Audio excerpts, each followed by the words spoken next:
Magandang hapon mga boss. Panoorin natin to. Nagdadama uli sila, naglalaro. Okay? Nadaanan ko lang, pinanood ko. Panoorin natin yung kanilang naging laban. Tapos bigyan natin ng analysis yung kanilang laro. Panoorin natin. Yung laban nila galing sa 116. Nag 116 yung itim, 115 yung pula. Nagkaganyan. I-demo natin yan sa board mamaya. Ayan o. Sumubo ng 116. 116 si tatay, no? Ayan o. Nag 314 ang pula. Nag 61. Nag 95 yan. Nag 11.6. Matras.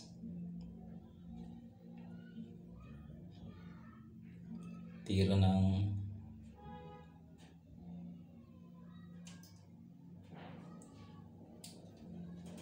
10.5 yata titira. Nag 10.5 nga. Tapos si tatay nag 9.5. Nag-real naman ang pula. Tapos 5.1 yan. Yun. Ano kaya yung sunod dito?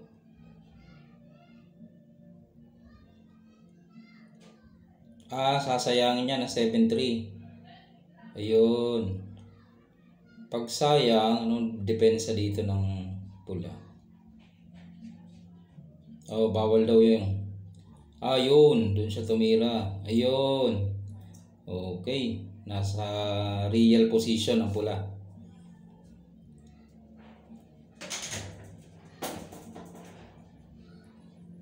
Tumira ng 12.7. Yun, tinira nga. Tapos, pulo na titira, no? Tira siya ng Yung tinuturo niya, 8.3 daw, 8.3. Tinira nga, 8.3. Hindi pa. Ayun, tinuluyan.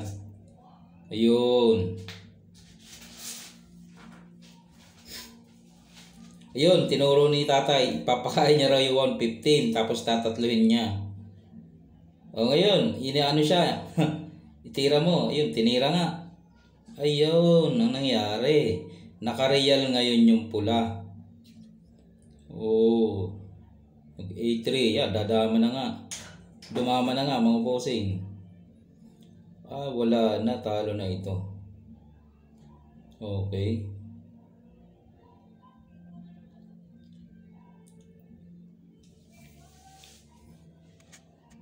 Kahit saan nasa gitna na kasi. Yun.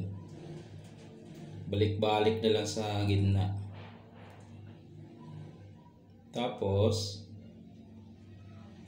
yun doon. Pinakain. Wala na rin. Okay, bigyan natin analysis mga bossing kung makakatabla ba ito si tatay. Okay. Okay, bigyan natin ng analysis yung yung laro nila, no. Kung may tablahan ba doon si tatay. Yung pinagmula ng laro, ang unang tira doon si tatay nag 116. Tapos 115 yung kanyang kalaban, nag 16.30. Ganyan. Diyan yung pinagmula noon.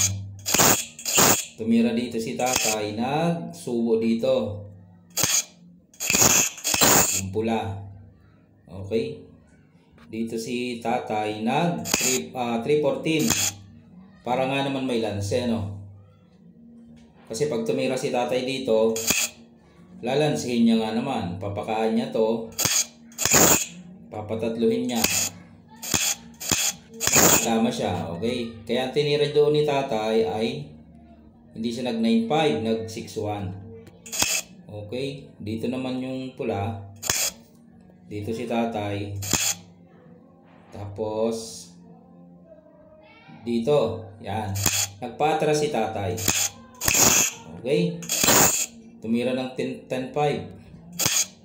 Si tatay naman dito, nag-real. Dito naman si tatay. Pagtira ng pula dito, yung pula yung napanood natin, pula ang gamit, no? Sa atin naman ay black. Pagtira dyan, pula, sinayang dito ni tatay. Ayun. Kaya ang ginawa nung kanyang kalaban, dito sa sulok, kain, kain, kain, kain. Yan. Ngayon, nag 12-7 si tatay. Yan.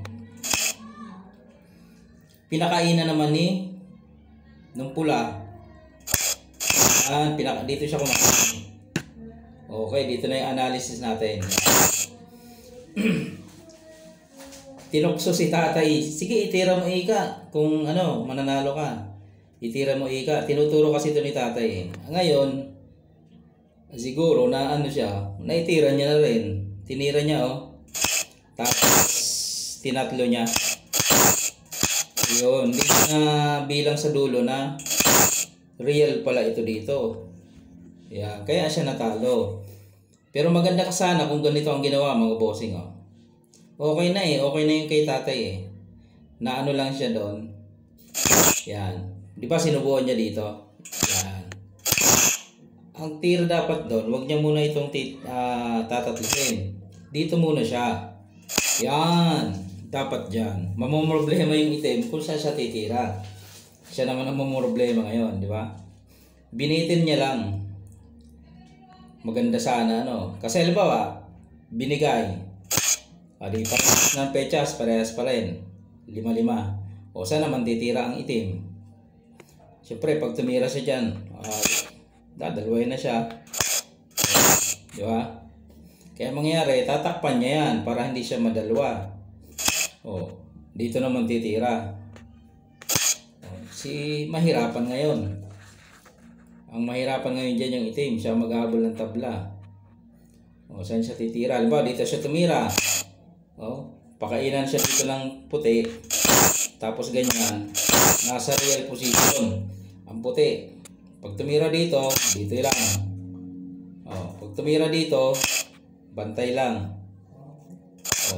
Ang maghahabol yung kalaban niya ni tatay, yung pula ang gamit. Di ba? Yun ang maghahabol. Pag dito naman, dito siya titira. Pagpunta dyan, yun, titira lang yan. Habol tabla itong itim. Diba? Dito siya tumira, dito lang siya. Dito siya tumira, idadama niya na yan. Para pagpunta doon, ayun mananalo pa dito si tatay kung sakali. Sasabay, kakain. Ay, hindi dyan. Ito yung siya. Wala namang mayor damay. Ito. Yan. Pag ilag, kakain. Pag dama, 3 versus 1 ang labas. Okay, maganda na sana mga bossing, Maganda na sana yung setup. Na lang sa blender doon sa Yan pag subo dito, tinatlo niya agad Hindi niya nakita sa dulo, makakareal yung itim o yung pula, ganon. Dapat sinayang niya muna. Yun. Halimbawa hindi naman ibinigay. Halimbawa hindi ibinigay Halimbawa tumira ng iba. Tumira dito. Kumain. Tinakpan. Ay, susubukan ka naman dito. Saan ka titira? Dito? Yan. Ipiting ka dyan. Dito ka. Ipiting ka dyan. Hanggang maipit-ipit ka. Hanggang malugi. Dito siya. Lalamang, mga bossing. Sayang, sayang yung setup ni tatay. Alright, balikan pa natin yung simula. May simula yan Marami kasi lansihan yung tirang yon. Yung kay tatay. Yung kay tatay kasi na yon, 313 opening yon. Or 116 opening. Tapos i-convert niya sa 313. Yan pakita ko lang sa inyo. Ganito rin kasi yan Pwedeng ganyan yan Yan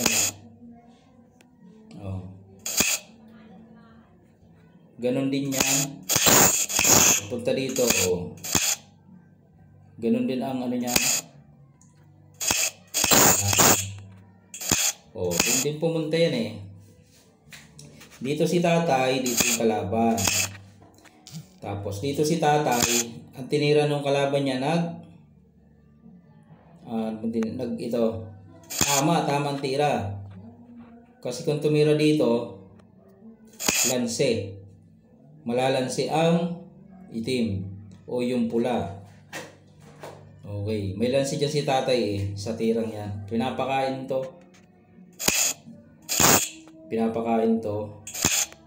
Pag atras, kain pa ulit. Saka babawiin. Ano? Okay, ang lanse doon sa tirang yon. Okay, balik natin. Maganda yung sa itim, maganda rin yun eh. O yung sa pula, maganda rin ang setup nun eh. Kaya tinira dyan ng di pagtira ni tatay, ang tinira ng pula, dito, tama naman. Inatrasan. Tumira siya dito. Dito si tatay eh. Yan. Okay. Pero sa libro, pwede na siya dito. Yan. Titira dito yan. Yan. Dito naman. Para may lanse. Pag tumira dito, lanse yan oh. Pakain mo ulit yung tatlo. Yun o, dama ka dito. Yan ang mga setup dyan sa ganyang mga tirada. Okay. Ngayon, pag dito naman siya tumira, dito naman pupunta. Kung sa akin lang to ha, sa aking opinion. Ngayon, pag poporma ng patras, titirahan mo yan dito. Yan. Siyempre, magpapatras yan. Katulad ng ginagawa ni tatay, nagpapatras. Tapos ako, dito ako titira. Nagawa ko na to sa laban ko. Diyan ako tumira. Ngayon, magpopurmang sasayang itong puti. Yan o, papunta siya dyan o, sasayangin niya. Hindi niya alam na pagporma niya pa lang dyan, hindi naman ako papasok dyan eh. Lansi na yan. Ang gagawin dyan ay ganito. Yan o, papakain mo yan. Pabalikin mo. Ayan, yan ang lansi dyan. Talagang tinandaan ko ang tirang iyan. Okay? Yun yan mga bossing. Pero pag nakita ang lansi dyan, titira yan ng 9.5 dito. Ikaw naman, dito ka lang. Saka yan titira dito. Yan. Ang gagawin mo naman, dito ka. O, di ba? Maganda. Hindi siya makapunta dyan. Sasabay ka dito eh. Okay? Kaya ang gagawin niya, magpapatras dito. Yan. Patras. Ikaw naman, tatakutin mo. A3 ka. Para masayang mo to. Pag sinuportahan niya yan, talo na siya. Pag sinuportahan na, talo. Bakit? O, diba, A3 ka. Suportahan niya. Para pag sinayang mo, tatakpan. Ay, nakaset up na yan eh. Titira ka dito. Papatatluhin mo. Kain tatlo. O, obligado 3. Bawi. Diba? Ayan. Talo yan mga boss. Kaya nga ang patablahan dyan sa mga tira ng marunong sa libro. Ito tira ng marunong sa libro. Pag A3, binibigay na to. Yan. Yan ang patablahan sa libro. Ang kain mo naman dito. Tatatluhin ka niya no. Tira ka dito. Ang gagawin naman ng puti dyan, titira dyan. Oh. Dito ka naman. Mukhang lamang ka pa pero tabla yan. O, titirahin dito. Ilag ka. Ayan, lusot na yan. Di ba? Lusot na yan eh. Yan ang ano dyan. Pag dito naman tumira, o dito ka. Para pag tumira doon, susubuan mo. May subo. Kaso, bago yan tumira doon, gagawin niya, ito muna. Papakain niya to. Saka siya titira dito. Yan. Sasayangin mo yan. No? tumira ka dyan, pwede na siya dito. Saan ka? Sinayang mo. Yan. Sasabay, no? Basta iyan ay draw, mga bossing. Naghahabol dyan yung puti. Alright, na-share ko lang mga bossing ha, yung aking opinion dun sa laro. Yun lang mga bossing. Salamat sa inyong panonood.